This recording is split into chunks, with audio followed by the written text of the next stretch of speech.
Seremban ஜம்போல் ரோம்பின் அருகே தன் மகனின் உடலை புதைத்ததாக கூறப்படும் நபர் தொடர்பான விசாரணையில் அதிர்ச்சி தகவல் வெளியாகியுள்ளது. நேற்று சடலமாக கண்டெடுக்கப்பட்ட 6 வயது சிறுவன் திஷாந்த் கொலையாக்கப்பட்டு உயிரிழந்தது உறுதி செய்யப்பட்டுள்ளது.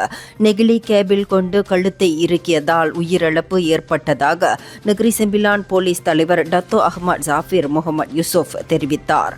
ரம்பாவ் மருத்துவமனையின் ஃபோரென்சிக் பிரிவில் பகல் 12 மணிக்கு தொடங்கப்பட்ட பிரேத பரிசோதனை மாலை 4:26 மணியளவில் முடிந்தது. பரிசோதனையின் முடிவில் கழுத்து பகுதியில் அழுத்தம் மூலம் உயிரிழந்தது உறுதிப்படுத்தப்பட்டுள்ளது என செய்தியாளர்கள் சந்திப்பின் போது அவர் தெரிவித்தார்.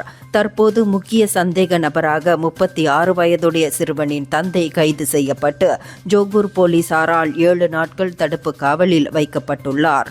தொடர்ந்து போலீசார் நடத்திய விசாரணையில் சந்தேக நபர் தம்பதியர் பிரச்சினை மற்றும் விவாகரத்து வழக்கில் இருப்பது தெரிய வந்துள்ளதாகவும், ஆனால் கொலைக்கான துல்லியமான காரணம் இன்னும் உறுதி செய்யப்படவில்லை என்றும் அவர் கூறினார்.